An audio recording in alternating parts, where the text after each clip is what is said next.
اعوذ باللہ من الشیطان الرجیم بسم اللہ الرحمن الرحیم۔ السلام علیکم ورحمۃ اللہ وبرکاتہ۔ امید ہے کہ آپ سب خیریت سے ہوں گے۔ آج میں آپ کے لیے ایک اور کہانی لے کر آئی ہوں جس کا عنوان ہے مہمان نوازی۔ جیسا کہ آپ سب جانتے ہیں، مہمان نوازی انسانی اخلاق میں سے ایک بہترین خلق ہے اور اسلام نے اس پر خاص زور دیا ہے۔ حتیٰ کہ رسول کریم صلی اللہ علیہ وآلہ وسلم نے فرمایا ہے کہ مہمان کا گھر میں آنا اللہ کی رحمت کا نشان ہے۔ یہی وجہ ہے کہ مہمان نوازی صحابہ کرام کی زندگی کا ایک خاص جزو تھا۔ گو ان میں سے اکثر لوگ غریب اور ظاہری اسباب کے لحاظ سے بالکل نادار تھے، لیکن ان کی غربت اور افلاس انہیں مہمان نوازی کے ثواب سے محروم نہیں رکھ سکتا تھا۔ ایک مرتبہ ایک مہمان دربار نبی صلی اللہ علیہ وآلہ وسلم میں آیا۔ چونکہ اس وقت کے لحاظ سے ایک شخص کی مہمان نوازی بھی آسان نہ تھی، اس لیے حضرت صلی اللہ علیہ وآلہ وسلم نے صحابہ کرام کو تحریک فرمائی اور فرمایا کہ جو شخص اس کی مہمان نوازی کرے گا اللہ تعالیٰ اس پر رحم کرے گا۔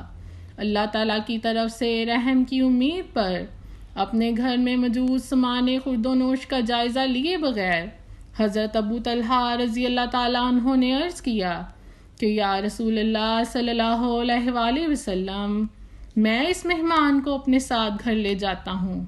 چنانچہ اسے ساتھ لے گئے۔ گھر پہنچے تو بیوی سے معلوم ہوا کہ کھانے کو کچھ نہیں، صرف اتنا ہی کھانا ہے جو بچوں کے لیے بمشکل کفایت کر سکے گا۔ لیکن بیوی کی طرف سے مایوس کن اطلاع کے باوجود انہیں کوئی پریشانی نہ ہوئی اور مہمان نوازی کے جذبے میں کوئی فرق نہ آیا۔ آپ نے بیوی سے کہا کہ زیادہ فکر تو بچوں کا ہی ہے، لیکن ان کو پیار و دلاسا دے کر بھوکا ہی سلا دو۔ لیکن ایک مشکل ابھی بھی باقی تھی، اور وہ یہ کہ اس وقت کے رسم و رواج کے مطابق مہمان گھر والوں کو ساتھ شامل کرنے پر اصرار کرے گا۔ اس وقت تک پردہ کے احکام بھی ابھی نازل نہیں ہوئے تھے۔ اس کا حل یہ سوچا گیا کہ جب میاں بیوی مہمان کے ساتھ کھانے کے لیے بیٹھیں تو بیوی روشنی ٹھیک کرنے کے بہانہ سے چراغ گل کر دے اور پھر دونوں ساتھ بیٹھ کر یوں ہی منہ ہلاتے رہیں کہ گویا کھانا کھا رہے ہیں، لیکن دراصل کچھ نہ کھائیں، اور اس طرح مہمان پیٹ بھر کر کھانا کھا لے۔ چنانچہ اس اثار پیشہ خاندان نے ایسا ہی کیا۔ بچوں کو بہلا کر سلا دیا، بیوی نے روشنی بجھا دی اور میاں بیوی ساتھ بیٹھ کر یوں ہی مچاکے مارتے رہے کہ گویا بڑے مزے سے کھانا کھا رہے ہیں۔ اس طرح گھر کے سب لوگ تو بھوکے رہے اور مہمان نے پیٹ بھر کر کھانا کھا لیا۔